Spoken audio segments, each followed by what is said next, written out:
La próxima ponencia es la colonización mental ha inhibido nuestra iniciativa, originalidad y creatividad.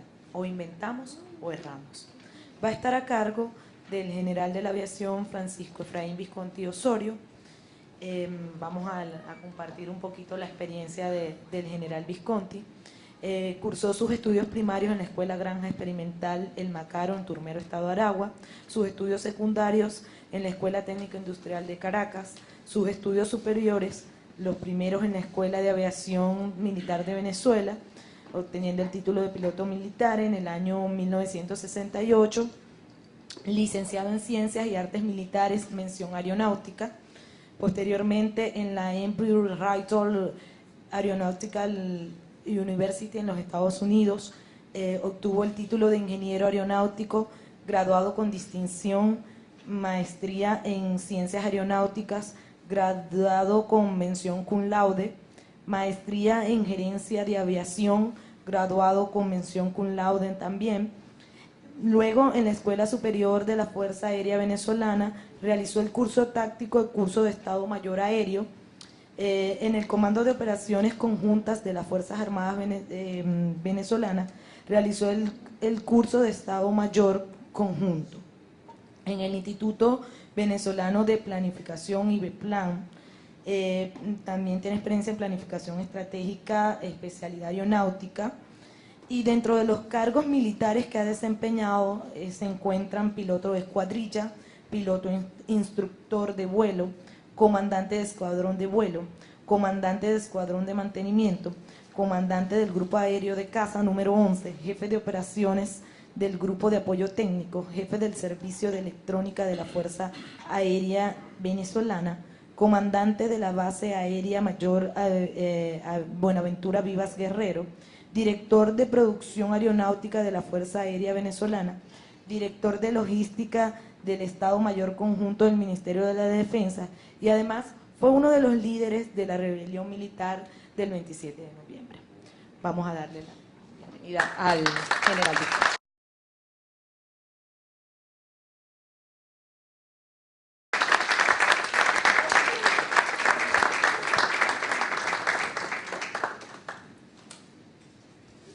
Sí, apreciados compatriotas, compañeros, amigos, camaradas, colegas algunos, hermanos todos.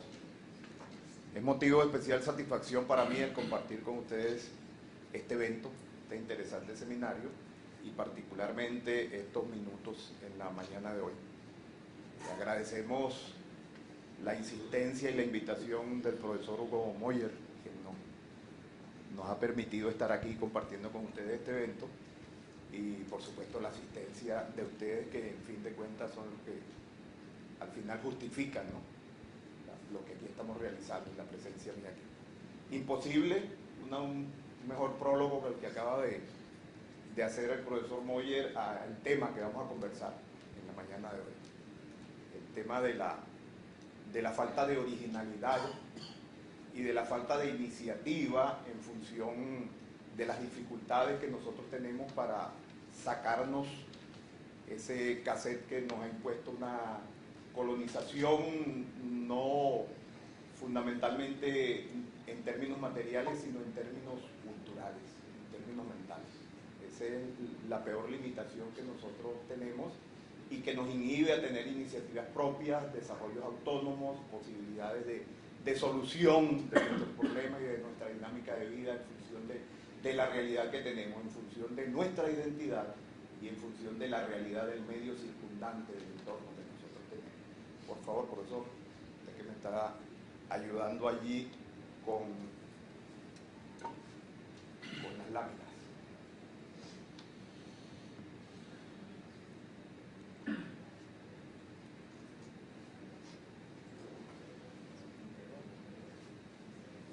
Avanza. Ok. Bueno, este seminario fundamentalmente se trata de la energía, y prometo de parte de la presentación que ustedes hacen del seminario y la información que nos dieron, el futuro de la energía, cómo el uso de la energía va a cambiar al mundo. Esa es la interrogante que nosotros tenemos. Y allí pues está el ampliamente conocido anormal positivo. Anormal positivo. En la distribución de la campaña decimos que estamos los estándares, que estamos allí en el centro de la distribución estándar de la campana, pero están los anormales positivos y los anormales negativos. Los anormales negativos son los que se destacan en el mundo y aquí tenemos dos anormales positivos.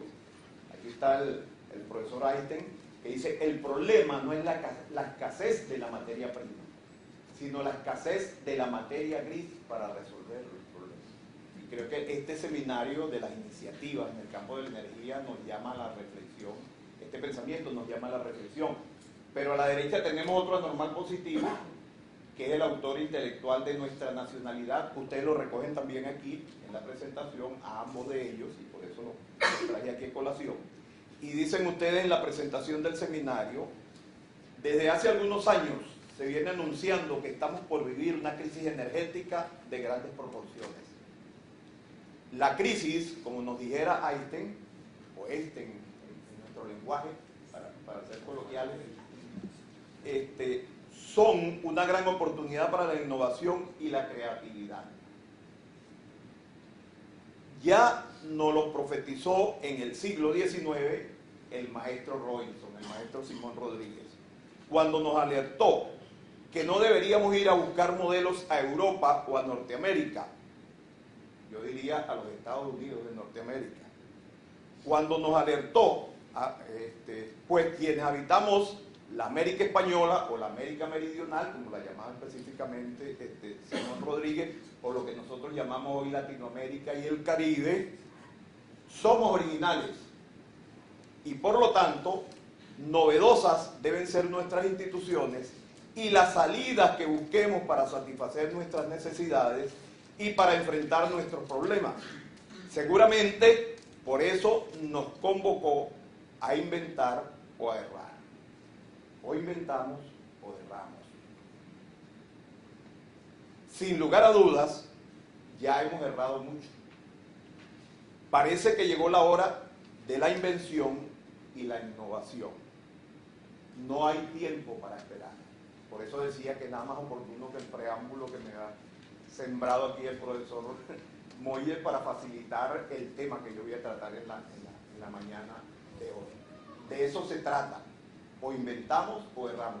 O rescatamos lo que nosotros somos y conocemos el lugar donde nos encontramos, o seguiremos de fracaso en fracaso. Por eso es que es fundamental conocer quiénes somos y saber dónde estamos. Seguimos avanzando, por favor. Todo colectivo humano organizado procura como su fin último el logro de su bien común. Eso vale para todas las sociedades, para todos los humanos en la forma de organización que ellos hayan seleccionado. Y que es el bien común, que tanto lo mencionamos nosotros por allí, lo vimos con frecuencia. El bien común de una nación se logra cuando ésta puede disfrutar de una vida pacífica, armoniosa y virtuosa, así como también satisfacer sus necesidades fundamentales de manera integral, es decir, satisfacer sus necesidades de orden biológico material, de orden sociocultural y de orden psicoespiritual. Es decir, que todos sus integrantes puedan satisfacer sus necesidades fundamentales.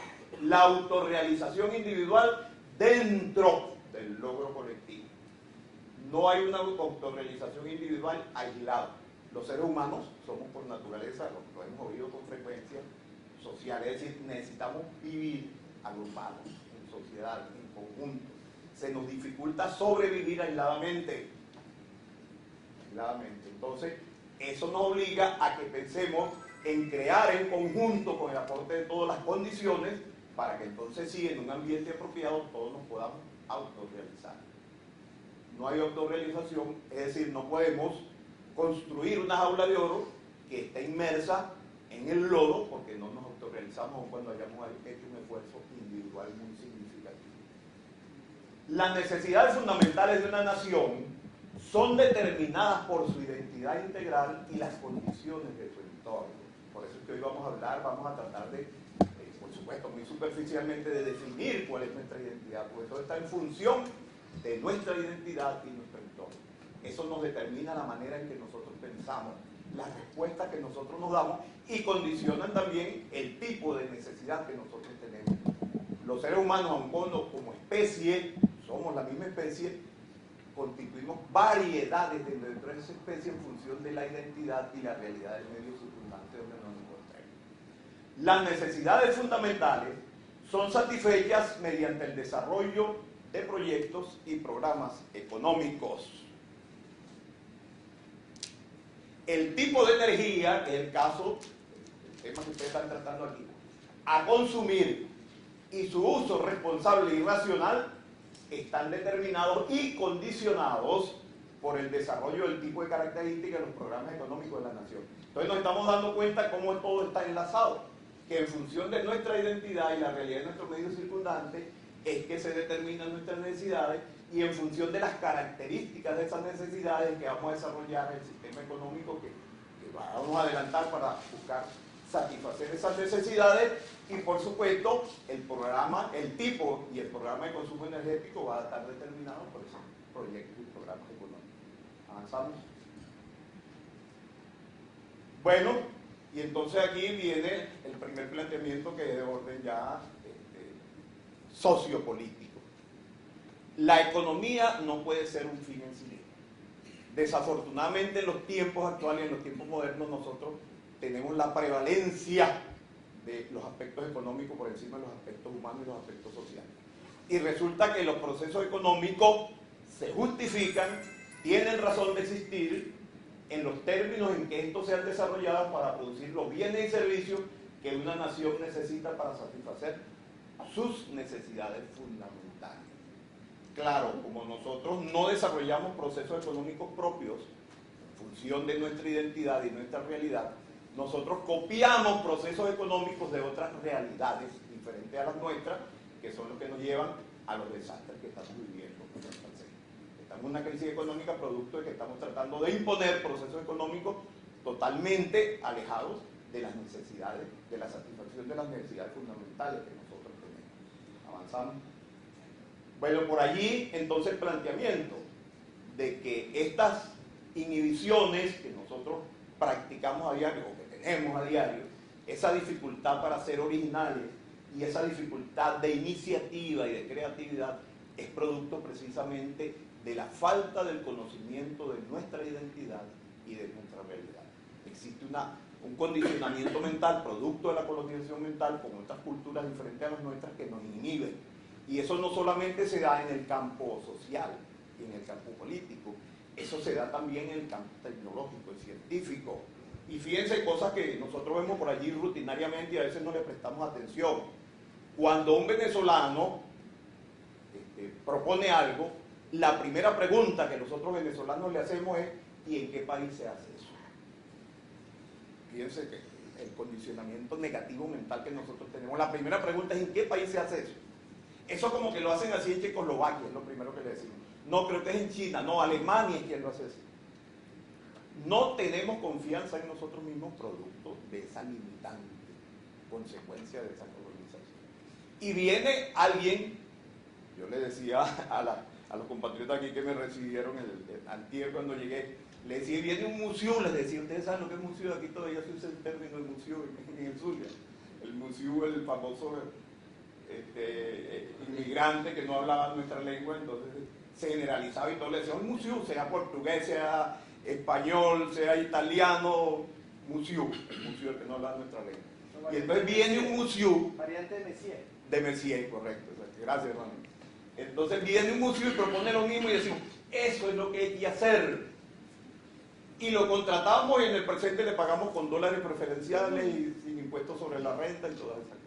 Es decir, era un problema de confianza, en nosotros mismos, producto de que no nos hemos encontrado con quiénes somos y dónde estamos.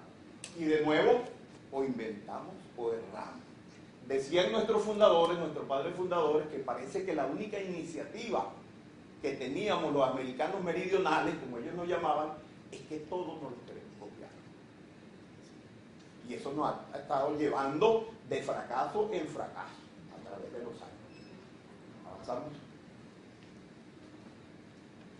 Como venezolanos, como latinoamericanos y como ciudadanos de esta patria grande, pues somos bolivarianos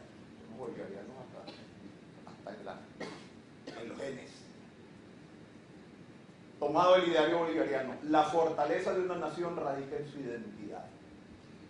Y como nosotros tenemos debilidad de identidad, por eso es que nuestra subsistencia y supervivencia como nación ha estado en peligro. Nos hemos ido desdibujando en el tiempo producto de la pérdida de la identidad. Eso trae como consecuencia la pérdida de identidad, la falta de arraigo, la falta de reconocimiento en nosotros mismos, peor aún, la falta de confianza en nosotros mismos y la búsqueda permanente de la solución afuera, la referencia afuera. Hemos oído también decir, epa, estás perdido, busca tu norte, el norte de esta empresa, el norte de esta institución, y lo escribimos. Y no nos damos cuenta que eso está en el subconsciente como producto de la colonización mental que viene del norte y que todas las referencias desde que fuimos colonizados desde el norte nos obligaban a buscar las respuestas en el norte, a buscar la autorización en el norte, a buscar las referencias en el norte. Entonces ahora estamos tratando de encontrarnos con nosotros mismos y decimos, espérate un momentico, tu norte es el sur, tu camino es el sur. ¿Qué significa que tu norte es el sur? ¿Cómo debemos interpretar eso? Que esa visión que teníamos, producto de la colonización mental, a buscar las respuestas, las autorizaciones, las referencias en el norte, debemos rotarlo 180 grados, y cuando lo rotamos 180 grados, ¿dónde cae la direccionalidad? Sobre nosotros. Es decir, que el sur de esa dependencia mental del norte somos nosotros, es nuestra realidad, es nuestra identidad, es nuestro entorno. Y entonces en la medida en que nosotros asumamos eso de esa manera, podemos entonces sí comenzar a desarrollar propuestas propias que sí nos van a dar las soluciones, nos van a llevar por el camino esperado para lograr ese bien común que estamos aspirando, lo que todo pueblo busca, lo que todo pueblo solicita. Si vamos a hablar de identidad, entonces es fundamental reconocer nuestra identidad y es fundamental también para nuestra supervivencia como pueblo y para lograr esos objetivos de largo plazo que nosotros estamos esperando, conocer también la realidad de nuestro entorno. Y si vamos a hablar de identidad, vamos a definirla. Y si vamos a definirla, no vamos a tomar el primer libro que viene del norte, que nos habla de identidad, sino vamos a tomar el planteamiento de uno de aquí del sur. Por eso tomamos la definición que hace el profesor Luis Brito García, quien dice que la identidad es la personalidad básica, es la compleja decantación de rasgos culturales, filosóficos, psicológicos y doctrinarios, condicionados por los elementos especiales, espaciales y geográficos del entorno que compartimos como resultado del devenir histórico. Y adicionalmente le agrega, nuestra personalidad es la suma del temperamento innato y del carácter que la acción social forja sobre él. Es decir, nuestra serpentina, nuestro mapa genético y todo lo que el entorno ha hecho sobre nosotros. Avanzamos. Bueno, yo tomo siempre, menciono este párrafo del libro de un amigo, Humberto Vargas Medina, que quizás algunos de ustedes aquí lo conocen, sobre todo el compatriota que me dijo que estuvo por allí en la lucha revolucionaria en los años 60. Y esto es importantísimo, porque a veces nosotros no nos damos cuenta del peso que tiene sobre estos enfoques el conocimiento de todo el proceso evolutivo y el proceso histórico que nosotros hemos vivido en el pasado y que nos ha traído hasta el presente. Dice Humberto, en su libro, él tiene un libro, bueno, tiene varios libros, uno de sus libros, Remembranza de un guerrillero de los años 60, él dice que para nosotros entender lo que está sucediendo hoy es necesario conocer lo de ayer, porque los pueblos que no conocen su historia son objeto fácil del engaño y de la dominación. Eso es válido también en lo individual, no solamente en lo colectivo. Y cierra su párrafo diciendo, dichoso aquel que tiene una historia que contar. Yo digo que en ese sentido los venezolanos somos sumamente dichosos. Nosotros tenemos una bella y maravillosa historia que contar, que nos ha conducido hasta este presente y que nos ha hecho referencia en muchos pueblos del mundo que están buscando su libertad, su emancipación, su autorrealización, el rescate de su identidad, tanto en el siglo XIX como en el siglo XX y en el presente. Es decir, somos referencia. Claro, no vamos a hacer el análisis histórico de por qué somos referencia, Pero sí, definitivamente, los venezolanos, las iniciativas independentistas, recuerden que tuvieron un gran peso en el siglo XIX de las iniciativas que se tuvieron aquí en estos espacios geográficos que ahora llamamos la República Bolivariana de Venezuela. Y para no quedarnos nada más aquí en lo nuestro, vamos también a referirnos a un sociólogo pensador de la actualidad de los Estados Unidos de Norteamérica, James Bettram, quien dice: la recuperación de la memoria histórica es esencial para construir un futuro nuevo, un futuro mejor. Entonces, de aquí vemos la importancia del rescate de la memoria histórica. Pero recordemos, disculpen. No, doctor, esto es muy importante, ¿no? Usted representa ahí el genocida de los pueblos latinoamericanos, con la alcahuetería de los misioneros católicos que no hicieron nada por los más de 50 millones de muertos. Bueno, claro, eso son consecuencias. De todos modos, yo no voy a ir a ese nivel de presentación por razones obvias. Para señalarlo. Gracias. Bueno, pero de allí traemos genes también. Ya entendí. Claro. Lo que pasa, independientemente del tipo de conducta que ellos hayan tenido, de allí también traemos genes. No podemos quitárnoslo. Bueno, la ciencia parece que ahora está logrando hacer las mutaciones y los cambios genéticos, pero todavía no se ha generalizado. Entonces no nos podemos extraer esos genes. Nosotros tenemos genes de esas tres fuentes, de esas tres raíces, buenos o malos, pero los tenemos. Nos guste o no nos guste, pero bueno, seguimos avanzando. Gracias.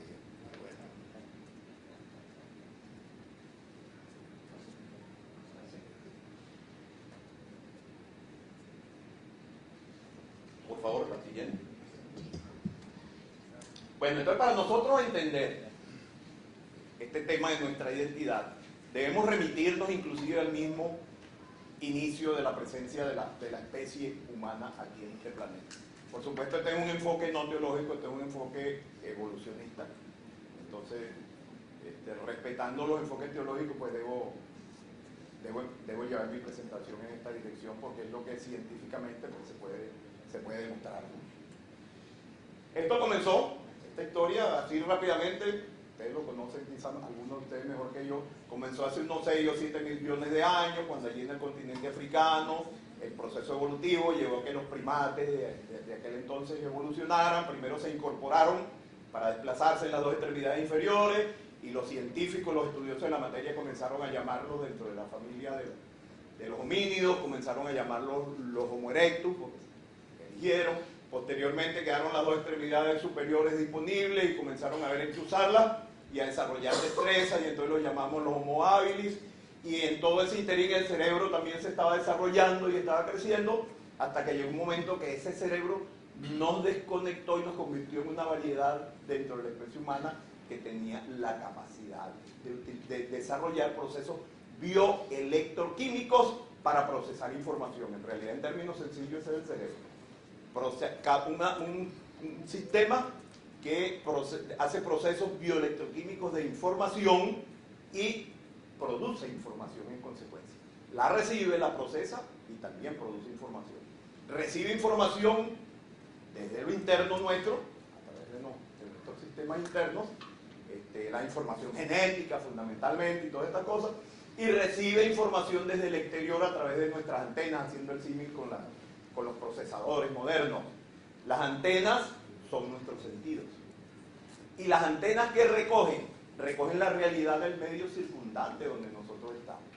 Y no todos los seres humanos estamos en el mismo ambiente, lo que quiere decir que no todos los seres humanos recibimos la misma información en el proceso evolutivo. Es decir, varía la información que recibimos desde afuera. Genéticamente se recibe la información interna, pero el entorno nos da información desde afuera en función de su realidad, de sus características, de sus particularidades. Lo procesamos y se produce información. Se produce información a lo interno, a través de nuestro sistema endocrino, que condiciona el funcionamiento de nuestros organismos, y se produce información hacia afuera, que es nuestro comportamiento, nuestra forma de actuar en el ambiente donde estemos. Lógico, estos seres humanos no se quedaron estancados allí en África, sino comenzaron a desplazarse. Pues avanzamos próxima lámina. La siguiente. Ajá.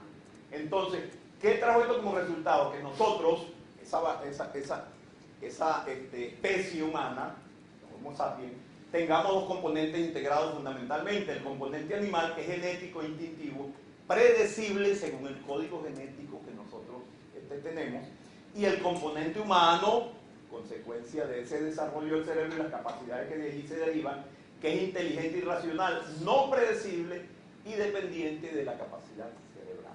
Eso es lo que nos conforma integralmente. Las señales que ese cerebro produce son el resultado de la integración del mapa genético del individuo, como lo habíamos dicho, las señales internas, y de la interpretación que el cerebro hace de la información que recoge del entorno, recogida, por supuesto, ya lo dijimos, por los sentidos. Y entonces las señales que el cerebro envía a los sistemas del cuerpo humano y sus órganos, a través del sistema endocrino, condicionan y determinan el funcionamiento de esto.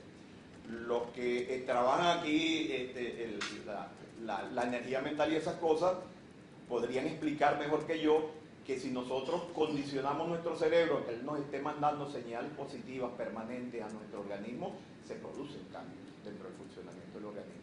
Y lo contrario, si nosotros estamos pensando, me va a doler la cabeza, me va a doler la cabeza, me va a doler la cabeza, llega un momento en que te duele la cabeza. Eso es producto de esa forma en que el cerebro maneja las informaciones, ¿no?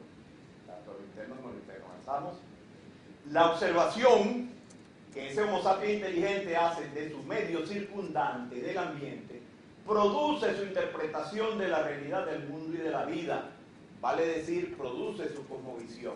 Y aquí está el primer detalle, que como todos los entornos no son iguales durante el proceso evolutivo de los seres humanos, la interpretación que un grupo social o que una nación hace de su medio ambiente difiere a la interpretación que otro grupo social en otro ambiente diferente haya hecho. Y de allí surgen las diferentes cosmovisiones que tienen los diferentes grupos sociales en diferentes espacios geográficos de este planeta Tierra. Es bueno, como siempre nos preguntamos lo bueno y lo malo en el campo científico. En el campo metafísico ya es lo que nosotros decidamos. Pero en el campo científico, es bueno lo que esté en armonía con el comportamiento organizado de las cosas que obligan a la naturaleza, y malo lo contrario. La cultura integral de las naciones de humanos, vale decir sus valores, sus principios y sus creencias, es producido por su cosmovisión, que fue condicionada por la interpretación que hicimos de la realidad que nosotros vivimos. La identidad integral de cada nación se deriva de las características genéticas de la cultura integral que la acabamos de definir y de las realidades de su entorno o medio circundante. Entonces, por eso es que vemos que hay diferentes identidades, diferentes variedades dentro de la especie humana, en función de todos estos que estamos conversando. La identidad integral varía entre uno y otro.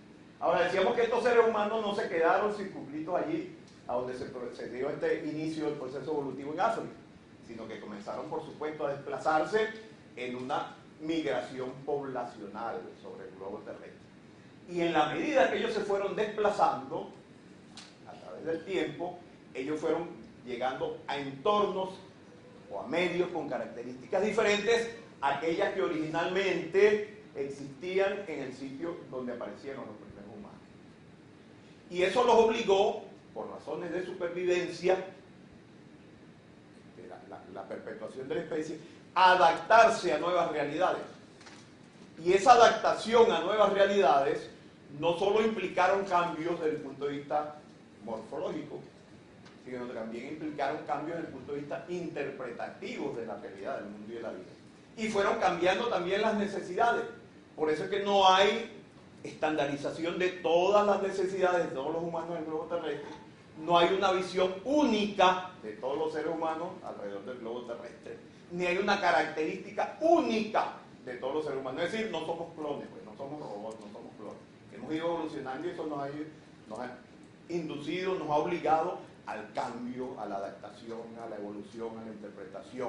Por eso es que no hay una fórmula única, y los que hablan de la globalización, me imagino que pensarán en el fondo que en el futuro va a haber un solo tipo de ser humano, con un solo tipo de necesidades, con un solo tipo de pensamiento. Bueno, hasta el presente, eso no ha sido el comportamiento natural. ¿Ah? Y un solo gobierno. Y un solo gobierno. Mundial. Y un solo interés. Por eso es que somos seres humanos. Somos la especie del humano, pero tenemos variedades. Y es en función de las variedades que nosotros tenemos que sobrevivir y entender que en función de esas variedades que tenemos que mantener el equilibrio y la armonía. El inconveniente ha estado cuando queremos estandarizar todo y convertirnos en robots y que todos tenemos la misma necesidad, el mismo programa, el mismo sistema económico, el mismo uso de energía, el mismo tipo de energía. No, la misma forma de cosas. Allí es donde está la interpretación equivocada. Bueno, la pervivencia de un pueblo y sus posibilidades de satisfacer sus necesidades fundamentales descansan en el afianzamiento de su identidad integral y el conocimiento de las características de su medio circundante. Y si hacemos este planteamiento, entonces, ¿cuál es la identidad integral nuestra? Vamos a tratar de orientarnos en la búsqueda de esa respuesta, avanzando. Es decir, vamos a conocernos mejor, vamos a conocer la identidad integral de la nación venezolana. Vamos a conocer nuestra identidad desde el punto de vista étnico y cultural, conceptual, social, filosófico y político. ¿Y por qué también no hablamos de que tenemos una identidad desde el punto de vista de nuestro entorno, atendiendo lo físico y lo geográfico? Esa es la interrogante que vamos a tratar de responder, avanzando. Bueno, nosotros, en estos territorios que nosotros llamamos hoy en día América, que nuestros ancestros orígenes llamaban Abya Yala, y que posterior a la llegada de los europeos comenzamos a llamar América, se dio este proceso de adaptación que hemos mencionado. Hace aproximadamente unos 30.000 años llegaron aquí los primeros seres humanos a estos territorios y por supuesto consiguieron una realidad diferente, allá donde ellos venían fundamentalmente del Asia, una realidad diferente que los obligó también a evolucionar y adaptarse a esas nuevas características. Fisionómicamente adquirieron su propia configuración, su propia fisionomía. Su interpretación de la realidad del mundo y de la vida también fue producto de esa realidad que consiguieron aquí. Y sus necesidades también se comenzaron a derivar de esas realidades que consiguieron aquí. Es decir, se conformó una variedad de esto que nosotros llamamos América en estos territorios a partir de ese momento. Esa es nuestra raíz originaria. Ellos son nuestros ancestros originarios, los primeros que se adaptaron a esta tierra avanzada. Lamentablemente, pues cuando llegó el segundo grupo de humanos a estos territorios que llegaron de Europa, como de una realidad diferente, con una concepción de la realidad del mundo y de la vida diferente, con unas necesidades diferentes a las nuestras, esos que llegaron desde esa otra realidad no reconocieron la verdad de la realidad de los seres humanos que existían en estos territorios y comenzaron a hacer negaciones de lo que eran los seres humanos en estos territorios, la forma como ellos pensaban y las necesidades que ellos tenían, desafortunadamente. Y en esa negación se desdibujó verdaderamente todo el avance que las culturas originarias de estos territorios tenían, que ahora por fin las estamos comenzando a reconocer. Se comenzó, por ejemplo, a desconocer el talento arquitectónico y urbanístico de los aztecas, la genialidad hidrológica y calidad estética de los incas, el maravilloso mundo mitológico de los mayas, e inclusive ahora es cuando estamos nosotros comenzando también a aceptar los avances que tenían nuestros ascendientes originarios en el campo de las medicinas, las plantas medicinales y las terapias indígenas tradicionales, la concepción ecológica de los pueblos aborígenes del Amazonas, es decir, una serie de avances y sobre todo en el campo social, la forma de organización y de vida que tenían nuestras sociedades originarias, que, lo vamos a señalar más adelante, estaban en la dirección de lo que nosotros estamos tratando de rescatar en el presente. Todos los enfoques de ese rescate ecológico y de equilibrio del universo, ya estas personas tenían conciencia y lo practicaban. La vida comunitaria, la solidaridad, de eso que estamos hablando tanto ahorita con los términos prestados de allá de Europa, de socialismo y esas cosas, ya eso existía aquí en estos territorios y se habían practicado por miles de años cuando llegaron los europeos. Seguimos avanzando. ¿Cómo pensaban esas sociedades originarias? Un resumen para hacer corto. Bueno, en la cosmovisión que esas sociedades originarias tenían, consideraba que la especie humana formaba parte del cosmos, estaba integrada a la naturaleza y vivía en armonía con todos sus integrantes y no tenían derecho alguno a desequilibrar el sistema para lograr calidad de vida individual o colectiva. Decían ellos, pensaban ellos, siguen pensando, porque ellos todavía existen, el destino de la humanidad está ferramente amarrado a la naturaleza. Establecen ellos en su concepción relaciones espirituales y sensibles entre la Madre Tierra. Ayer oí gratamente mencionar estas cosas aquí en una de las exposiciones, ¿no? Relaciones espirituales y sensibles entre la Madre Tierra, el Padre Sol y los hermanos árboles, animales, lluvia, luna, viento y por supuesto nosotros, que somos uno más. La cultura originaria ubica el proceso productivo al interior de la familia, lo que define la identidad funcional originaria, productiva, reproductiva, y crea el equilibrio funcional producción-consumo, facilitando la comunicación directa sujeto, es decir, una comunicación humana. En la cultura aborigen, el afecto humano, ayer hablaban aquí del amor, el amor fraterno, el afecto humano, el amor fraterno tiene un papel de primarísima importancia y las leyes de parentesco toman un carácter primordial. En la cultura aborigen, el ser es y vale porque pertenece a una familia, no existe la individualidad, el individualismo, y a una comunidad. Allí el individuo no posee a su familia, allí no habla mi familia, como nosotros lo acostumbramos, ¿verdad? Mi familia. Es al revés, la familia es la que posee a sus integrantes. Así que nadie allí en esta concepción de la realidad del mundo y de la vida, en esta cosmovisión, es por lo que tiene o posee individualmente. La estructura y composición familiar y sus múltiples relaciones con las diversas estructuras sociales, políticas y económicas de la cultura originaria tienen su célula básica en el ayllu o trabajo familiar campesino. Llama la atención si nosotros tenemos esta ascendencia que se ha practicado en estos territorios durante 4 o 5 mil años, que nosotros en la actualidad estemos hablando de que vamos a formar comunas y no a formar aylus. Sería interesante analizarlo. El ayllu es la forma de comunidad familiar extensa originaria de la región andina que trabaja en forma colectiva en un territorio de propiedad común. Y allí está el esquema donde está representado todo eso que muchos de nuestros dirigentes políticos de la actualidad están proponiendo, pero con terminología importada. Avanzamos. Bueno, producto de todos esos ancestros en Venezuela, fundamentalmente este espacio que llamamos hoy la República Bolivariana de Venezuela, se dieron dos secciones culturales. La Caribe y la Arahuaca, que la hemos estudiado, esta ha sido un poquito con más detenimiento. Avanzamos porque el tiempo apremia. Luego de la existencia de estos seres humanos aquí, llegó otro grupo de humanos. Otro grupo de humanos que, repito, venían de una realidad diferente, venían con una concepción de la realidad del mundo y la vida diferente, con una cosmovisión diferente, con una fisionomía y unas características diferentes y con unas necesidades diferentes. Ya dijimos el porqué. Estos señores, para no ir a nivel de detalles, avanzamos para ver cómo pensaban. Aquí está un resumen de cómo pensaban ellos. Totalmente diferente a la manera de ver la realidad mundial de la vida que existía aquí. Los europeos trajeron la cosmovisión antropocéntrica. El hombre es el centro del universo. Totalmente, diametralmente opuesto de lo que pensaban los que estaban aquí. Nosotros somos parte del universo, decían ellos. Esto dice, no, yo soy el centro del universo. Mi cultura es la superior. Mi cultura es la que tiene que civilizar al mundo. Por eso llegaron para civilizar, para establecer su cultura.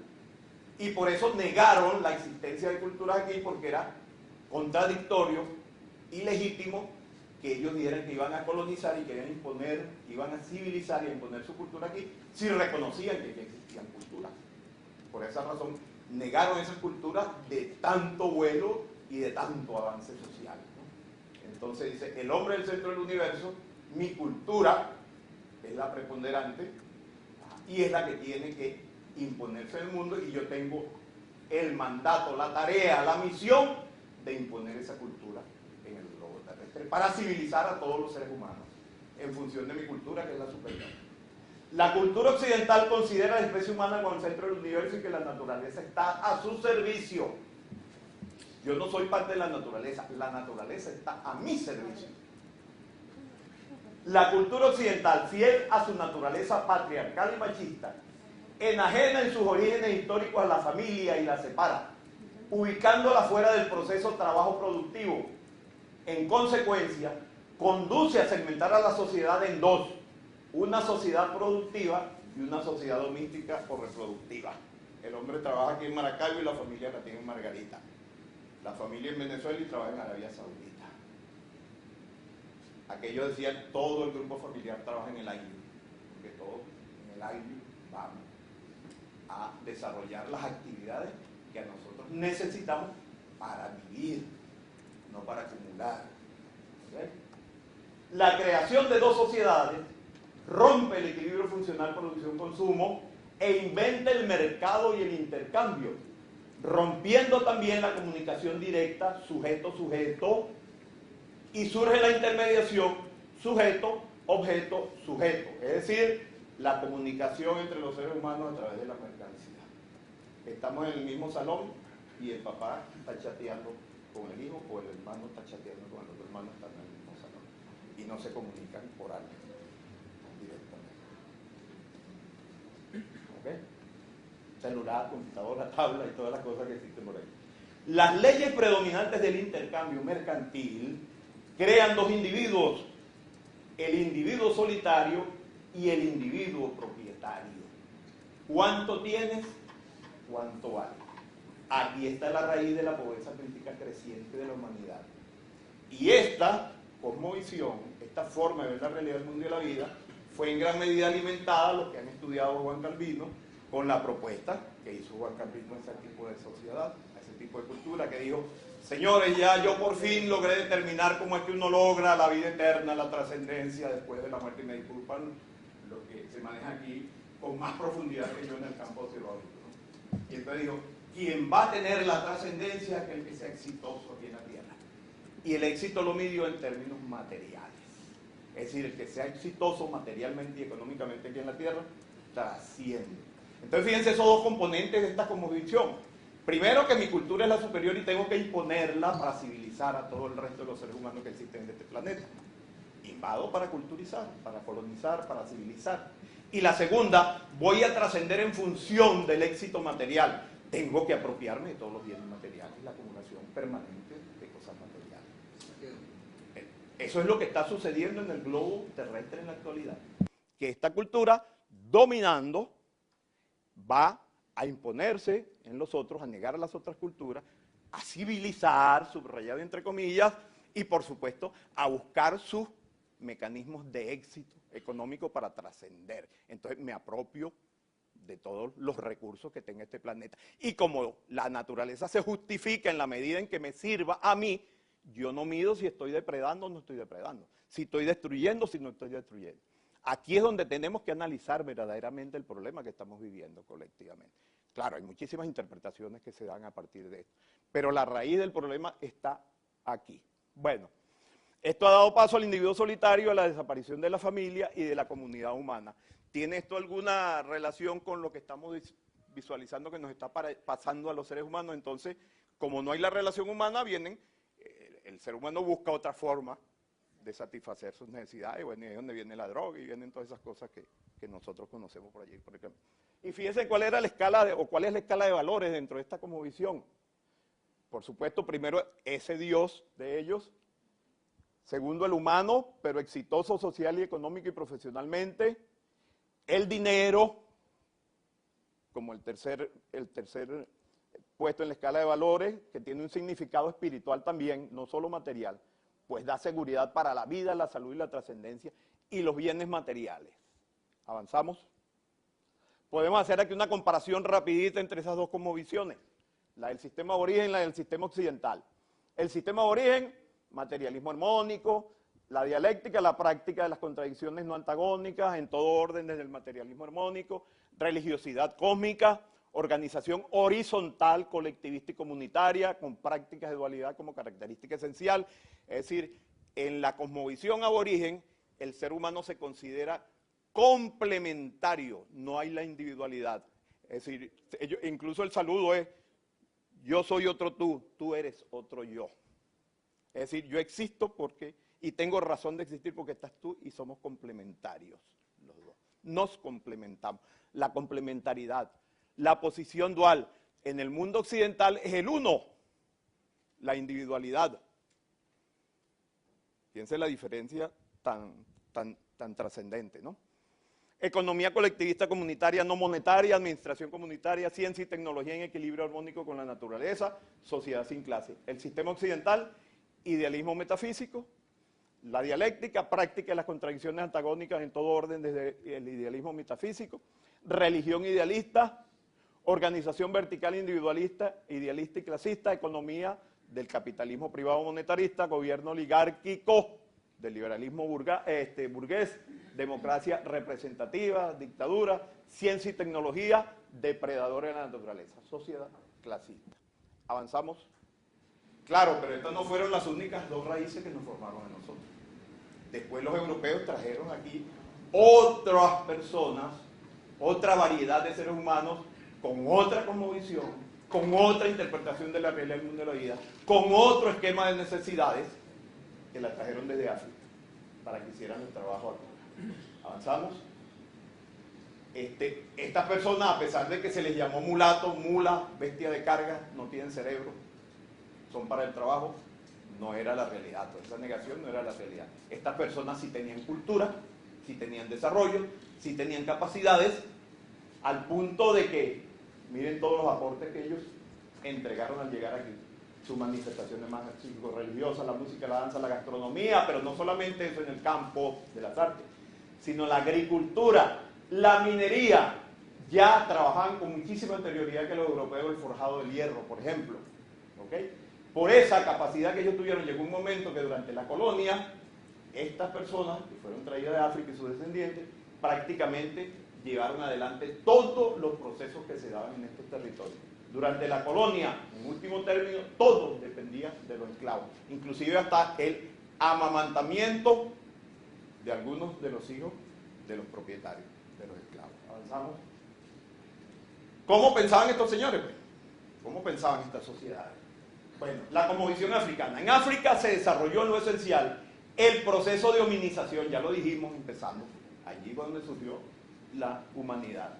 De allí la preeminencia de la prehistoria africana, que negaron los europeos, donde 3 milenios antes que en Europa comenzó el Neolítico, creando mediante su agricultura la primera revolución tecnológica y la revolución de la cultura autóctona del hierro. Surgió fue en África. Y no solo eso, sino que esa historia que los occidentales nos han enseñado y nos obligaron a pensar que comenzó con Egipto y Mesopotamia. Egipto y Mesopotamia son producto de los avances culturales que existieron en el África subsahariana previo a Egipto y Mesopotamia. La riqueza cultural creada y transmitida por los pueblos negros del sur de África fue irradiada progresivamente hacia el norte de ese continente, propiciando y sustentando civilizaciones que luego florecieron en Mesopotamia y el Valle del Nilo. Lo que pasa es que la historia, hay varios tipos de historia, esto es importantísimo. Existe la historia que nosotros conocemos, la que nos enseñan en las escuelas, en los centros de formación, la profusa, la que está en los libros, que es la historia que interesadamente escriben los vencedores, los que detentan el poder, en función del interés que ellos desean transmitir. Existe una segunda historia, que es la que escriben los que sobreviven a los procesos. Y la verdadera historia que normalmente no conocemos, que es la historia que construyen las grandes masas invisibilizadas que intervienen en los procesos. Esa historia verdadera es la que hay que rescatar. Y nosotros los venezolanos estamos obligados en este momento histórico a rescatar nuestra historia verdadera. En consecuencia, debemos releer esa historia que nos han enseñado, debemos reinterpretarla y debemos reescribirla. Porque si no, nunca vamos a salir de la colonización mental que se nos impuso por vía de esa fuente, de esa raíz nuestra dominante, que es la que nos tiene enajenados y nos impide, nos inhibe encontrarnos con nosotros mismos y en consecuencia poder tener esas iniciativas y esas originalidades que necesitamos para salir adelante en la búsqueda de ese bien común que todos estamos aspirando. Avanzamos. La cosmovisión africana. La cosmovisión de las culturas africanas no pondera el valor del progreso, sino del equilibrio y la paz. La religión africana tiene una visión del cuerpo, dando sentido y valor al mismo, donde el elemento básico es la vida ante un mundo hostil. Sus preguntas más importantes están en el orden concreto y pragmático. El occidental siempre está buscando el más allá, la trascendencia. ¿Qué va a ser de mí después de la muerte? ¿A dónde voy a llegar? ¿Cómo me voy a garantizar la vida eterna? El mundo, para la cosmovisión africana, es un espacio donde los dioses, los genios, los antepasados, los vivientes, la naturaleza, ahí está lo animal, los minerales y lo vegetal, están todos involucrados en un tejido de relaciones dinámicas vigorizantes. Siento, luego existo. El occidental dice, pienso. ¿Qué va a ser mi trascendencia? Luego existo. Este dice, no, siento, yo existo. Estoy, está mi entorno, está mi medio circundante. ¿Ok? Siento, luego existo. Se trata de la clave de conocimiento de uno mismo en su íntima relación con el mundo y con los demás. Para el hombre religioso africano, el universo se concibe como una totalidad que cierra una red de energía nacida en diversos reinos de la naturaleza. Avanzamos, por favor. Los antepasados son el elemento más importante de las creencias aborígenes de África, tengan o no estatus divino. La vida después de la muerte no es un problema para el africano, no es un tema, no le causa preocupación. En sus creencias no hay cielo y no hay infierno, no hay premio y no hay castigo. Existe la creencia de que al morir, cada uno se reunirá con sus antepasados en algún lugar. El premio al castigo, ya lo hemos dicho, no existe. El culto a los antepasados equipara a los hombres y las mujeres ya fallecidos con otras fuerzas cósmicas. Los ancestros velan, se considera que velan por el futuro de sus descendientes. Para los africanos, el tiempo no tiene existencia objetiva. Ya hablábamos aquí del tiempo como recurso fundamental. El tiempo no tiene existencia objetiva fuera de nuestros actos. Las cosas no existen en el tiempo, sino que el tiempo existe porque existen nuestros actos, nuestras actuaciones. En consecuencia, es consecuencia de esto. El africano vive en el presente y en la repetición cíclica de los acontecimientos. La eternidad es algo que solo existe en el pasado. Para nosotros la eternidad, para la cultura occidental, está en el más allá, en el futuro. ¿Okay? Los africanos alcanzan su plenitud en la ancianidad, cuando están más cerca de sus antepasados y se hallan más integrados en ese universo espiritual. No existe el mito de la juventud ni la búsqueda de la eterna juventud. Avanzamos. Bueno, ¿y cuál es esa escala de valores? Aquí está. Primero, Dios. Segundo, los espíritus. Tercero, los mediadores, hechiceros, sacerdotes, pastores. Cuarto, los seres humanos, en ese orden de prelaciones. El anciano, el hombre, la mujer, los niños, las plantas, los animales. Y los bienes materiales y el dinero ocupan las últimas escalas, los últimos puestos en la escala de valor. ¿Avanzamos? Bueno, entonces vemos aquí dónde estamos nosotros sustentados, en esas tres raíces con tres cosmovisiones totalmente diferentes, que al mezclarse dieron como resultado esta variedad dentro de la especie humana, donde aquí en este salón tenemos una muestra representativa. Si nosotros nos observamos unos a los otros, los que tenemos al lado, aquí dos personas no tienen la pigmentación de la piel exactamente igual, aun cuando sean hermanos, aun cuando sean padres e hijos, porque nosotros somos integralmente mestizos, producto de la mezcla de estas tres fuentes. Y eso tiene un privilegio y tiene unas ventajas que nosotros a veces no valoramos. ¿Cuál es el privilegio? En primer lugar, desde el punto de vista genético, demostrado por quienes estudian la genética, nosotros los mestizos tenemos un vigor genético superior al de cualquiera de estas tres fuentes de impureza. Y desde el punto de vista conceptual, nosotros tenemos una riqueza conceptual superior a la que tienen cada una de estas tres cosmovisiones en pureza. Pero nosotros no valoramos esos privilegios que tenemos y estamos como consecuencia de que una sola de estas raíces se impuso. Fíjense qué sucedió, que ya, a pesar de que nosotros somos el resultado de la mezcla, no se permitió de que se elaborara el desarrollo de las tres cosmovisiones en esa mezcla también, sino que hubo una sola de esas cosmovisiones que se impuso. Primero negó las otras dos, la cosmovisión europea. Negó en primer lugar la aborigen y después negó la africana. Y no solo eso, peor aún, sino que la cosmovisión nuestra cosmovisión mestiza que se produjo como consecuencia de la mezcla, también fue negada. Fue negada por la hegemonía de la cultura colonizadora europea. Y entonces nos creó un problema a nosotros, porque estamos en un conflicto permanente en la actualidad entre lo que somos, integralmente mestizos, y lo que mentalmente tratamos de ser, y que nunca lo podremos lograr. Nunca seremos europeos, ya somos mestizos, no podemos echar atrás. ¿Okay? Ese es el verdadero dilema. Allí es donde está la verdadera causa del problema. Porque entonces llegamos incluso a los extremos de que sentimos vergüenza por nuestra propia identidad. Nos pintamos el pelo, hasta algunos allí intentan cambiarse el color de la piel, sí, muy oscurito, para colonizados mentalmente, que esos complejos que afloran producto de esa colonización no nos permiten tener confianza en nosotros mismos. Por eso es que decimos, busca tu norte, estás perdido. El norte es de institución, la referencia del norte. Entonces, tenemos un dilema y tenemos un conflicto entre lo que somos y lo que tratamos de ser producto de la colonización mental. Dígame. Es importantísimo. Usted dice que nuestro pueblo latinoamericano no es europeo, estamos claros, es mestizo, pero el norteamericano, los ingleses llegaron con el propósito de asesinar a todos los pieles rojas y quedarse ellos sin cruzarse. Los norteamericanos sí son europeos, no se cruzaron. Bueno, fíjate, claro, en este espacio geográfico de la Vía Yala, del continente que llamamos América, por supuesto que esto no es estandarizado ni robótico, hay variación en eso también.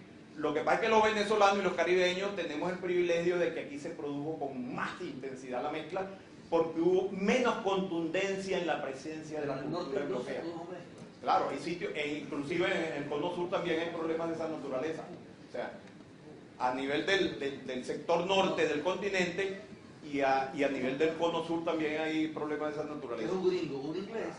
Ahora, por supuesto, yo cuando generalizo y me refiero fundamentalmente a Venezuela, aquí es aplicable en gran medida lo que yo estoy diciendo. Uno de los países de la actualidad en Latinoamérica más mestizos somos nosotros. Más mestizos en estos términos de lo que está planteado. Si nosotros empezamos a bajar hacia el sur también, nos conseguimos que esto no es con tanta intensidad cierto en Chile como lo es aquí, por ejemplo. O lo que usted lo señala, si vamos hacia el norte, nos conseguimos que esto no es totalmente cierto en los Estados Unidos ni en Canadá, como lo es aquí en Venezuela. Pero en el caso venezolano, esto se puede plantear. En el caso de los venezolanos, nosotros afortunada y privilegiadamente sí somos integralmente mestizos. Gracias a Dios. Gracias a Dios que tenemos ese privilegio que a veces no valoramos y no ponderamos con la suficiente fuerza, ¿no? Bueno, aquí está el resultado, somos eso, el mestizo criollo. Pero esto no solamente está en el campo étnico, nosotros también tenemos en la riqueza cultural el mestizaje presente en nuestra filosofía, en nuestra cultura, en nuestra política, en nuestra sociedad, en nuestras costumbres, es decir, integralmente mestizos. Si no entendemos esto, nosotros no podremos salir del marasmo en que estamos en el presente. Porque esto es lo que nos lleva a entonces comenzar a utilizar la energía en la forma en que se utiliza en aquellas culturas, a consumir la energía en los términos en que se consumen aquellas culturas, a desarrollar necesidades inducidas en función de las necesidades de aquellas culturas y no de las propias. Para ilustrar arbitrariamente y hasta un poco jocosamente, ¿cómo es posible que en oportunidades, bueno, yo estuve 6 meses cuando era teniente aquí en Maracaibo y lo obligaban a uno a ir a actos aquí en la rampa del aeropuerto de La Chinita con un uniforme azul y una corbata? A las 2 de la tarde uno se estaba derritiendo en esa rampa sudando, porque ese era el estándar de referencia, por ejemplo, en la vestimenta que tenemos producto de esa colonización cultural mental. El consumo nuestro del trigo, por ejemplo. exacerbado. Y los esfuerzos que hacemos para importar trigo y la cantidad de divisas que invertimos en el trigo que necesitamos a lo mejor para satisfacer nuestras necesidades de medicina, por ejemplo. Teniendo maíz, yuca, arroz, plátano. Bueno, plátano, aquí ustedes los zulianos quieren más delicioso que el plátano, tanto verde como maduro. Bueno, fíjense, son trivialidades que estamos aquí trayendo a colación para ilustrar arbitrariamente. ¿Y lo del mango y la manzana? 10 minutos me quedan. Ok, entonces vamos, avanzamos. Bueno, no le voy a leer porque ustedes saben por qué el mestizaje. Avanzamos, que tengo que acelerar, ahora sí, 10 minutos. Seguimos.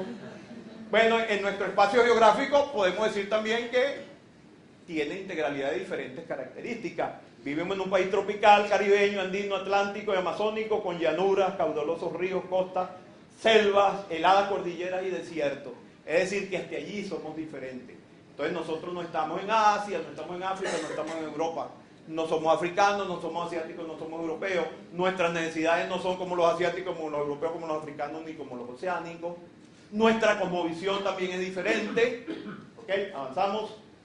Y este es el hombre, el padre fundador, el que sistematizó todo esto y le dio carácter intelectual, carácter enciclopédico. Y me agradó mucho cuando me invitaron, que me mandaron que lo referíamos. Aquí, cuando nosotros, levantar la mano aquí, ¿cuántos de los compatriotas que están aquí han leído el ideario bolivariano? El ideario robinsoniano, perdón. 2 o 3, 4. Bueno, fíjense, ahí comienza el problema. Utopía de Simón Rodríguez. Ajá, que nosotros ni nos conocemos ni leemos lo propio. Nosotros consideramos intelectual al que se conoce a Grecia de memoria, a la República y el Imperio Romano de memoria y a la revelación judeocristiana de memoria. Y cuando alguno de nosotros, esos son los intelectuales, y cuando alguno de nosotros comienza a estudiar nuestra sociedad de aborígenes, decimos, ese bicho es loco, anda con los indios por ahí, como que lo llaman antropólogo. Y el que se dedica a estudiar nuestros ancestros africanos dice, ese es santero, esos no son intelectuales. Fíjense el problema que tenemos.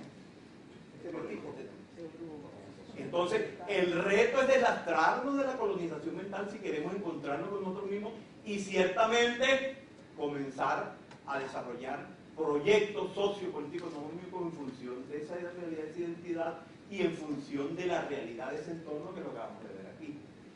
Y así sí comenzaremos a utilizar la energía que necesitamos en función de la aplicación propia que le vamos a dar a esa energía, porque vamos a desarrollar ya un programa económico que sí responda a esas necesidades fundamentales y no a las necesidades inducidas producto de esa colonización mental. Y no nos vamos a seguir pintando el pelo ni cambiándonos el color de la piel para parecer europeos. Avanzamos. Bueno, ¿qué hizo este señor? Todo esto que hemos mencionado lo sincretizó. Avanza, porque ya, por supuesto que tenemos componente europeo, no estamos negando eso. Seguimos. Y el componente africano, seguimos. Bueno, este señor al final, los fundamentos filosóficos y conceptuales del ideario bolivariano, en base a esas tres fuentes, la fuente aborigen, la europea y la africana, la integración sinérgica de esas tres fuentes nos entregó como resultado una concepción filosófica, política y sociocultural mestiza. Avanzamos. No les puedo leer esto, los invito. Los 3 primeros libros que todo venezolano debe leer. El ideario robinsoniano es primerito, de Alfonso Guzmán González. ¿Por qué no lo remitimos directamente a los escritos de Simón Rodríguez? Porque son pesaditos para leerlo, porque escribía metafóricamente y te daba un tip y después más allá, 4 capítulos más allá te da el segundo tip y entonces... Pero hubo una persona que afortunadamente se dedicó a eso, lo organizó, lo sistematizó, lo agrupó por campo, que es fácil de leer. Simón Rodríguez, fíjense qué pasó, que es otra cosa que debemos decir también. Una de otro de los daños que causaron los europeos con su forma de actuar, cuando llegaron aquí con la negación de nuestra cultura, es que podemos observar que cuando Tomás Moro comenzó a escribir La Utopía, y hablaba de un país que no existe, donde todo el mundo vive armónicamente, todos trabajan por el bien común, el colectivo, lo que estaba era describiendo lo que en 50 años ya los europeos habían observado, que era la forma de comportamiento de nuestra sociedad aborígenes. Pero no podía reconocerlo, por lo que ya dijimos. Tú no puedes reconocer que existe cultura en los sitios donde tú vas a civilizar porque no hay cultura. y vas a imponer tu cultura porque no existe. ¿Okay? Y posteriormente, Simón Rodríguez, ustedes cuando lean Simón Rodríguez se dan cuenta, oye, ¿por qué ahora nosotros traemos de Europa todos esos escritores europeos que hablan de socialismo y hablan de marxismo? Si ya Simón Rodríguez había planteado esas cosas en función de la realidad nuestra y de lo que somos. 30 años por lo menos antes de 1848, cuando surgió públicamente el Manifiesto Comunista, ya Simón Rodríguez había hablado de todas estas cosas en función de esta realidad y con conocimiento de Europa, porque tuvo más de 20 años viviendo en Europa y fue profesor allá y todas estas cosas. Pero no lo hemos leído. El segundo libro que debemos leer, El pensamiento de vivo de Bolívar y sus escritos políticos, de Rufino Blanco Fombona. Se llamaba Bolívar. Pensamiento vivo de Bolívar y sus escritos políticos. Y el tercero, para no decirles más, es Bolívar, pensamiento precursor del antiimperialismo. Después, nosotros empezamos al revés, nosotros leemos primero los libros de afuera y después que empezamos a leer los nuestros. Entonces vamos a invertir el orden. Vamos a leer estos tres primero y después sí, tráigame todas las experiencias de Asia, de África, de Europa, todos los pensadores. Yo digo que los pensadores europeos son pensadores de chinchorro. Es decir, ellos son teóricos, en un chinchorro escriben, plagian, cometen plagio y nos mandan lo que sucede aquí, lo escriben ellos allá y nos mandan en los libros y nosotros le compramos los libros y bien caros. Y los leemos a ellos y no vemos la realidad nuestra ni leemos los nuestros. ¿Ok?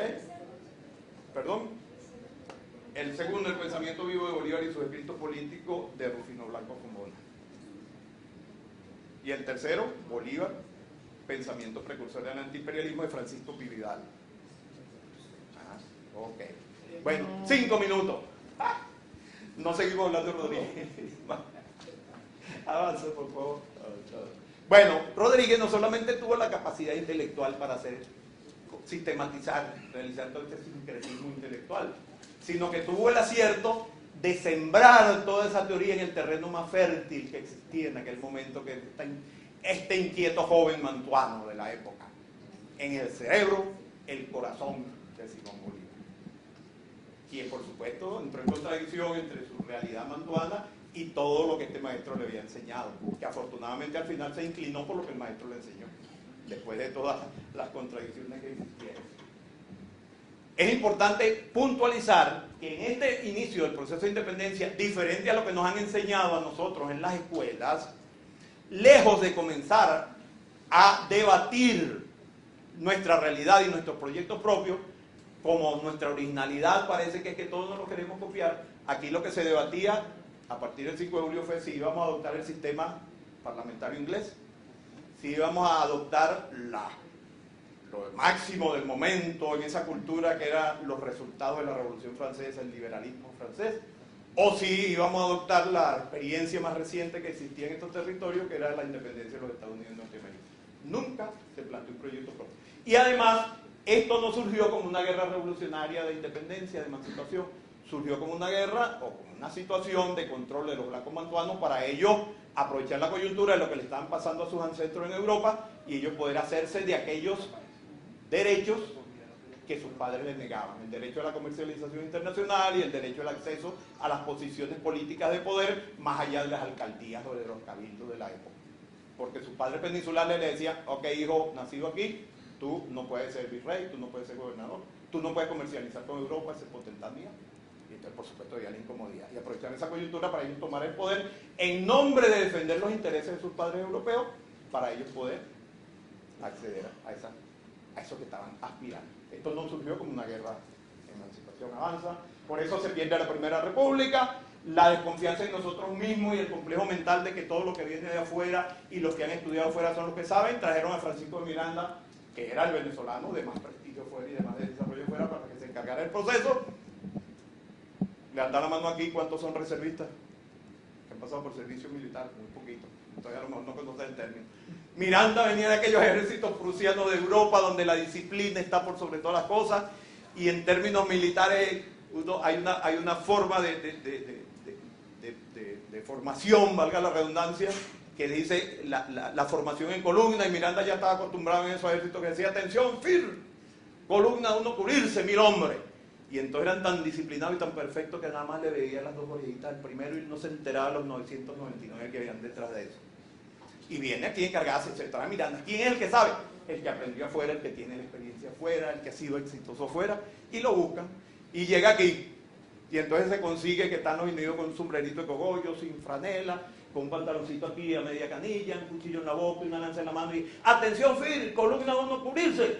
Y no, chico, ¿qué es eso? ¿Qué es eso, firme? ¿A quién es que hay que trompar? ¿A quién es que le vamos a dar? Bochinche, no se puede. Y hasta ahí llegó su existencia. Bueno, por tratar de aplicar aquí cosas que si bien son exitosas en otras realidades, cuando llegan aquí se estrellan en nuestra realidad. Que es lo que nos sigue pasando. Y estamos en revolución y seguimos buscando las referencias afuera con toda esta historia. Con el riesgo de seguir fracasando, de fracaso en fracaso por copia y copia, por no ser originales, por no tener inventiva, por no tener iniciativa. En función de nuestra realidad, de lo que somos y de dónde estamos. Avanza, ya sigue. La Segunda República también fracasa por eso. A pesar de la campaña admirable, los aquí lo que pateen el suelo y dijeron, no, esto no es lo que nosotros queremos. Por eso Bowen le mete un poco de cobos ahí, se parecía a ellos, se comportaba como ellos y los acaudilló. Seguimos avanzando. Carta de Jamaica, los intereses le dan la espalda al libertador y avanzamos. Producto de eso, él tiene que ir a Haití. Aquí sí nos vamos a detener en los 5 minutos que me quedan. ¿Qué pasaba en Haití? ¿Cuál era la realidad de Haití en el momento? Haití era el único país en esto que llamamos hoy en día Latinoamérica y el Caribe que se había independizado. Pero no fue cualquier tipo de independencia. Fue una independencia donde unos negros esclavos, nada más y nada menos, vencieron a la nave insigne de la cultura occidental, europea o mediterránea. Nada más y nada menos que Francia. ¿Y qué era Francia en aquel momento en Europa? Ilustración, enciclopedismo, Revolución Francesa. La nave insigne, el non plus ultra, lo máximo de esa cultura. ¿Ah? Los verdugos. ¿Cómo es que dice que ahora los papás de los helados? ¿Qué dice por ahí los helados? Bueno, imagínense lo que eso significó, el impacto que eso tuvo sobre esa forma de ver la realidad de la europea y ese complejo de superioridad. Jamás, mientras domine aquí ese sistema, Haití saldrá de las condiciones para poder régimen que se encuentra. Esa es la factura que eternamente le impuso esa cultura a los haitianos por haber tenido esos salida. Pero para nosotros eso fue un privilegio, una bendición. Pues cuando el libertador llega allá a pedir auxilio, se consigue con Petión y Petión le dice, hermano, si usted sigue por ese camino, ese proceso para beneficiar a los mantuanos, eso no tiene éxito. La gente, el pueblo, como se dice ahora, no está identificado con eso. Usted tiene que cambiar la direccionalidad de eso y convertirlo en una guerra de emancipación. Y es así como entonces, el 2 de junio de 1816, el libertador llega, procede de la expedición de los Cayos Garupanos, y cambia la direccionalidad de la guerra de independencia de una guerra en beneficio de los intereses de los mantuanos en una verdadera guerra revolucionaria de emancipación, donde entonces sí todo ese pueblo, blancos, indios, negros, mulatos, zambos, se sintieron identificados, se incorporaron a la causa. Y es allí donde comienza nuestro proceso, nuestro glorioso proceso bolivariano revolucionario. Viene la primera decisión de la abolición de la esclavitud, viene la incorporación de ese pueblo a las huestes patriotas, se conforma verdaderamente ese ejército popular revolucionario bolivariano forjador de libertades, y ahí es donde comienza esto que hoy en día vociferamos, la integración cívico-militar. Y entonces, ¿cuánto tiempo me queda? ¡Listo! ¡Un minuto! ¿Cuánto tiempo debes? Sí, porque ya aquí me tendría que meter en el proceso bolivariano. Desde el punto de vista del objetivo, que era plantear la identidad integral mestiza nuestra y la realidad de nuestro entorno, ya ahí logramos el objetivo de presentar la información. Entonces ya a partir de aquí el planteamiento sería en los términos del desarrollo del proceso bolivariano revolucionario, que me llama tiempo. Lo podemos dejar hasta aquí.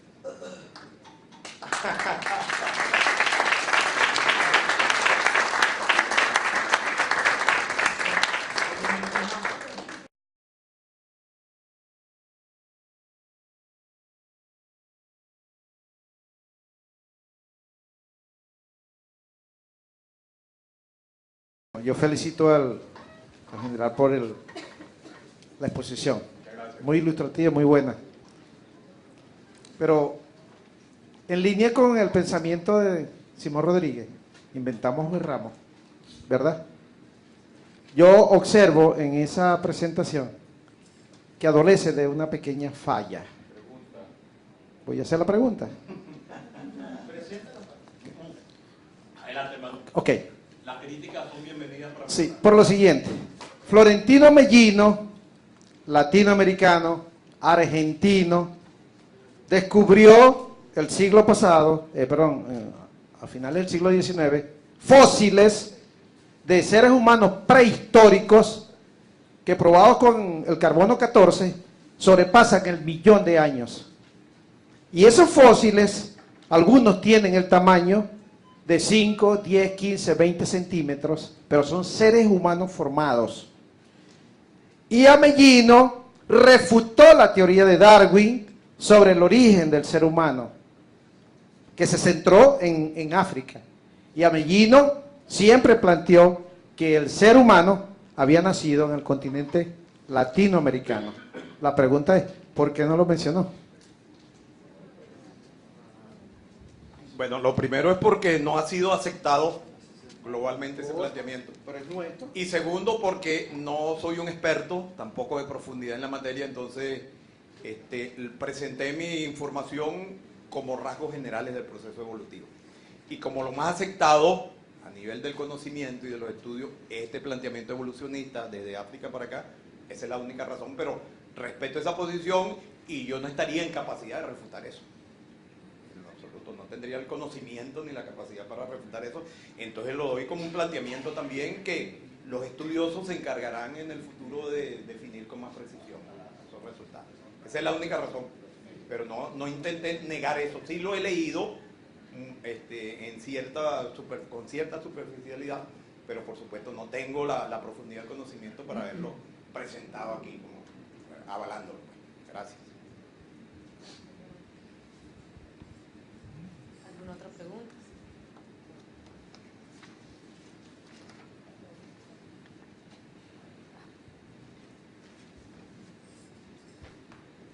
Bueno, General Luis Conti, en base a todo lo que nos ha dicho en la mañana de hoy, ¿será que utilizamos para inventar o errar como base lo que nos hemos copiado? ¿O tenemos que regresar a lo que éramos? O sea, en vez de comer harina pan, que es algo procesado, vamos a volver a pilar el maíz, en vez de irnos a hacer las colas para perseguir la harina pan o la harina de trigo, ¿no? O el jabón azul, el detergente. ¿Qué hacemos? Okay, gracias. Muy interesante, muy interesante. Vamos a comer y buscamos la piedra por allí del Neolítico y le damos no, bueno, yo tuve el privilegio de vivir, formarme en un ambiente donde todavía se utilizó la piedra de moler y el pilón, esas cosas, pero no quiero decir de que tenemos que regresar al pilón, pero sí debemos regresar al maíz menos procesado porque nos hace más daño el procesado. Bueno, fíjense, hay dos cosas que debemos diferenciar. Una cosa es lo de naturaleza científico-tecnológica. Los principios científicos valen para todos los seres humanos en todo. Sí. Aquí fundamentalmente estamos haciendo planteamientos en el campo sociopolítico, ¿okay? Que es otra naturaleza. Entonces, en lo científico-tecnológico, ahí no hay vuelta, hay una sola verdad. Y lo dijimos, es bueno lo que esté de acuerdo con el comportamiento organizado de las cosas de la naturaleza y malo lo contrario. Lo que pasa es que producto de esa capacidad cerebral que nosotros desarrollamos, los seres humanos nos hacemos preguntas que a veces no tienen respuesta en el campo científico. Y nuestro cerebro, se lo decía aquí la compatriota antes de que empezáramos la charla, nuestro cerebro es capaz de elaborar mentalmente las respuestas a esas preguntas que no tienen solución en el campo científico. Es decir, estamos con respuestas, elaboraciones mentales que nos producen respuestas metafísicas. Y en ese campo todo es válido y todo es cierto porque depende de la convicción de la persona. Es decir, en lo científico, si usted me mete una mentira, vamos al experimento y yo lo demuestro que usted está equivocado, lo contrario usted me lo demuestra a mí. En el campo metafísico todos tenemos razón, porque esa es mi interpretación de la realidad del mundo y de la vida en función de mis experiencias, de mi genética, de mi entorno, y entonces ni usted me puede mostrar a mí que yo estoy equivocado, ni yo se lo puedo mostrar a mí. Y para mí eso es dogma de fe. Yo creo en eso y el dogma de fe es porque yo creo que es así. Por eso en el campo científico no estamos negando los avances científicos, las necesidades del avance científico, pero a lo mejor no vamos a comer la harina pan molida en una piedra de moler, la vamos a comer, con los respectivos cuidados desde el punto de vista de los daños que nos está causando esos productos tan refinados, pero lo que sí debemos disminuir es lo que no es propio de nuestras necesidades ni de nuestra realidad y la forma en que debemos alimentarnos. Es decir, no debemos reemplazar el maíz por el trigo, no debemos reemplazar la yuca por el trigo, no debemos reemplazar el plátano por el trigo. Eso sí no lo deberíamos hacer, pero lo estamos haciendo producto de la colonización mental. Entonces el reto, vamos a poner una última laminita que está por allí, por favor, si avanza rápidamente para que veas cuál es el reto en función de tu trabajo. Avanza, yo te aviso, más, esa. El reto es ese, la descolonización mental. Nuestro mestizaje no tiene sentido si nuestro ser, pensar y hacer y convivir siguen inspirados en la cosmovisión eurocéntrica y en la teoría antropocéntrica de la cultura occidental. Eso lo dijo un venezolano, el compatriota Andrés Avellaneda de la Universidad Rómulo Gallego. Las culturas orienteamericanas son la reserva de la potencialidad humana de algún tipo de colectivismo científico, vía social y comunitaria. Un hermano por allí de las profundidades andinas del centro de Sudamérica, Javier Lajo, peruano. Debemos recoger en primer lugar la sabiduría andina de milenios, la sabiduría de origen, combinarla con elementos culturales venidos de otras latitudes europeos y africanos y con todo eso construir el futuro. Es decir, no estamos negando los avances de los seres humanos ni los aportes, todo lo contrario, lo estamos reivindicando, decimos que tenemos los tres componentes, aquí no estamos negando ninguno. El problema es que uno solo se impuso y niega a nosotros y nos niega a nosotros al resultado que somos nosotros aquí. Entonces el planteamiento es, tenemos que comenzar a ser nosotros, a saber quiénes somos y en función de lo que somos y de esa realidad de nuestras características, de nuestro entorno, entonces vendrá nuestra alimentación por allí, ahí es donde se definirá que debemos comer maíz en vez de trigo, ahí es donde se definirá que no debemos seguir viniendo aquí a los actos protocolares del arranque de la chinita a las 2 de la tarde con corbata, pacto y levita porque nos derretimos y cosas así por el estilo, ¿no? Entonces el planteamiento es ese, no es negar, somos el resultado de esa meta. Y entonces el reto es reencontrarnos con nosotros mismos, porque en lo político eso es válido, y en lo social, el entrampamiento político es ese, nosotros nos tiene la cultura occidental entrampado en definir si somos liberales capitalistas o socialistas marxistas. Y bueno, ¿y por qué no somos bolivarianos? Y todos nuestros intelectuales y estudiosos políticos nos tienen entrampados en eso, por criticar algo de la actualidad. Bueno, vamos a hacer una cosa, pues si ninguna de esas dos no da la respuesta, porque, ve a ver si está antes de esta otra, ajá, esa. Fíjense, si la cultura occidental fuese la solución, en más de 500 años que ella tiene vigente, impuesta en estos territorios, nosotros estaríamos viviendo en el paraíso y no estaríamos en estos dilemas de la actualidad. ¿Ok? Pero ¿qué es lo que nos ha dejado esa cultura? Aquí está invasión, colonización, dependencia, saqueo, pobreza, exclusión social, miseria, insalubridad. Todo lo que estamos viviendo en la actualidad es producto de la herencia, de todo el proceso ese que se ha sucedido aquí en ese tiempo. ¿Ok? Entonces el planteamiento. El planteamiento es reencontrarnos con nosotros mismos, reencontrarnos con nuestra identidad, conocer la realidad de nuestro entorno, porque nosotros no vamos a buscar soluciones para Asia, para África, para Europa o para Oceanía. Es para Venezuela y para la América, en tal caso la América latinoamericana, la caribeña, de eso se trata, ese es el planteamiento. Entonces no es negar ni la ciencia, ni los avances científicos, no es negar las realidades de otros pueblos, pero entender que nosotros no podemos actuar en función de las experiencias. Francisco de Miranda, pues le puse el ejemplo, exitoso allá, nosotros mandamos a nuestros hijos a estudiar a las mejores universidades supuestamente del mundo desarrollado. Y allá se los pelean las universidades y las sociedades. Y cuando los traemos aquí los hacemos ministros y fracasan. ¡Concho! Pero si ese lo gradué con Lauden en Harvard, que lo gradué con Lauden en la Lumumba, no sé qué cosa en Moscú, que lo gradué en Cambridge, en la Sorbona. ¿Y por qué fracasó? Señor, porque lo enseñaron para aquella realidad. Y cuando viene aquí le pasa como a nuestro precursor, que la realidad aquí es diferente, somos diferentes. Somos una variedad dentro de la especie humana con sus propias características. No sé si respondo. Sí. Excelente. Tenemos dos preguntas. Buenos días. General, lo felicito por su enfoque, bastante fresco, novedoso, sobre todo la interpretación de las tres cosmovisiones. Agregaría, para tratar de enriquecer el debate, así como los europeos no nos consideraban gente, no nos consideran individuos, nuestros caribes tenían un grito de guerra, pues, ¿no? Ana Karina Rote, solo nosotros somos entes, solo nosotros somos hombres, ¿no? Y también, igualmente, de nuestra Latinoamérica, hay una expresión que a través de nuestro gobierno bolivariano hemos intentado traducir y que no se ha difundido su contenido o latinoamericano e indígena, como es el buen vivir, que su expresión aborigen más o menos es como Sumac Kansai. Entonces el buen vivir expresa esa unión, la cosmovisión indígena de la unidad del ser humano con la naturaleza, más allá del vivir bien, más allá de la condición del bien material, del confort material. Sí, bueno, hacer una reflexión. Estoy de acuerdo. Una pregunta, una reflexión.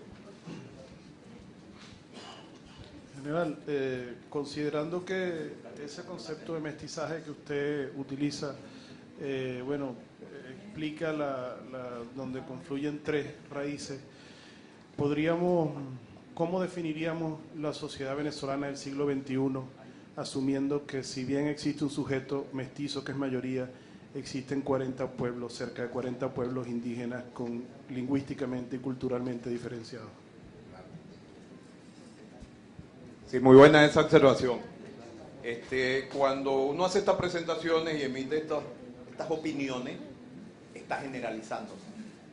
Y cuando uno generaliza, se sale de la campana de la distribución estándar. Se queda dentro de la campana de la distribución estándar. Siempre hay excepciones. Uno en la generalización es injusto porque no considera a los que están al lado izquierdo de la campana como los extremos negativos, al lado derecho donde está y todo eso, que es el extremo positivo. Bueno, sí, definitivamente eso existe. Cuando yo monto mi presentación me estoy refiriendo a la mayoría poblacional de los venezolanos. Existen excepciones que no son mestizos, pero no son la mayoría poblacional de los venezolanos. Y sí, ciertamente, pues, si vamos allá abajo, bueno, que con dificultad los Yanomami son puros, porque yo tuve el privilegio de estar por allí en Parimabé y en esos sitios, y ya hay Yanomami con el pelo rojizo, que están mezclados con nuevas tribus y con los capuchinos y esas cosas. Pude de hecho observar eso, entonces ya no son tan puros. Quizá más que puro lingüísticamente diferenciado, es un referente que la antropología considera como un elemento cultural. Un elemento cultural. Le comentaba yo, por ejemplo, una paisana de ustedes, Noelí Pocaterra, cuando estuvimos en la Constituyente, que se planteó esto, pero con fervor y el enfrentamiento, y ella defendía la posición, por eso es que los fanatismos son malos, ¿no? Los fanatismos son malos de cualquier, venga de donde venga. Ayer observé yo aquí algunas preguntas que reflejaban un poquito de fanatismo, entonces se desconocía la opinión del otro o la realidad histórica de lo que se está planteando. Porque dijimos que los dogmas de fe son dogmas de fe, eso no tiene discusión. Yo creo en eso y creo en eso. Pero tú no me puedes mostrar que eso es verdad. Claro, ¿entiendes? Entonces ahí no hay discusión. Yo no me planteo discutir religión porque todo el mundo tiene la razón. O interpretación de metafísica porque cada persona tiene su razón. En lo científico sí nos podemos parar. Bueno, entonces Noelí, como anecdótico, mantenía esa posición y le decía, pero Noelí, tú no puedes plantear en esos términos, pues entonces lo que tú estás planteando nos llevaría a nosotros a la conclusión de que todos los que no sea puro tenemos que montarnos en un barco y unos irán para África y otros nos iremos para Europa. Y tú misma te vas a tener que ir porque tu apellido es Pocaterra. Tú no eres pura, tú eres mestiza, aun cuando tú estés defendiendo esa posición. ¿Entiendes? Entonces no niego eso, pero mi planteamiento es en función de la mayoría poblacional de los venezolanos, somos integralmente mestizos. Entonces, no reconozco esa existencia. Eso no quiere decir que tampoco uno no vaya a defender las necesidades, las realidades, los derechos de esas minorías que, incluso las ancestrales, que si vamos a un planteamiento extremista diría, bueno, que tienen más derechos que nosotros. Pero la otra verdad verdadera es que la mayoría son mestizos. Gracias por tu intervención. Tiene un minuto, el señor Vladimiro quiere... Un minuto. Puedo, no puedo, pero yo pregunté al jefe si podía preguntar. Me dijo, no te preguntan a mucho. Pero quería hacer la pregunta al general Visconti, que lo felicito por la exposición. De verdad que es una exposición que recoge de una forma culta y muy intelectual todo el proceso del desarrollo del ser humano hasta el proceso actual que nos estamos en la transformación actual. Pero quiero hacer una pregunta. Usted habla de un mestizaje venezolano o americano o suramericano, pero resulta que llegaron al mismo tiempo en América Calvino con su gente, el puritanismo calvinista, Lutero por allá, Eduardo VIII con su anglicanismo, y se trasladó por allá, y América del Norte, que es Canadá, Alaska y Estados Unidos. Eso más mestizo no puede haber. Eso viene gente pero de todos lados. Tú hablas de un mestizaje que está sacrificado, que está sufriendo producto de la influencia europea. Compáramelo con el mestizaje del norte. ¿Qué ocurre? ¿Cuál es la diferencia? Creo que usted me quiere llevar a que yo responda diciendo quién está más desarrollado. No. No, lo quiero llevar a que me explique. No, en realidad no me he puesto a analizar el mestizaje del norte. Me gusta analizar lo mío primero y después que lo entienda, bueno, me enriquezco con lo de los demás. Pero como no tengo tanto tiempo, entonces el tratar de identificar quién soy y dónde estoy me consume casi todo. Pero fíjate, lo que sí podría decirte, sin hacer un análisis comparativo entre el mestizaje que se pudo haber dado en Canadá o en Estados Unidos y el que se ha dado en nosotros, que aquel no lo conozco con profundidad como conozco el de aquí, o como he leído, yo no he experimentado socialmente, lo he leído. Puedo decirte que generalmente nosotros tenemos la tendencia a evaluar y a medir en función de la cultura que asumimos. Es decir, mi regla, mi termómetro en función de mi cosmovisión.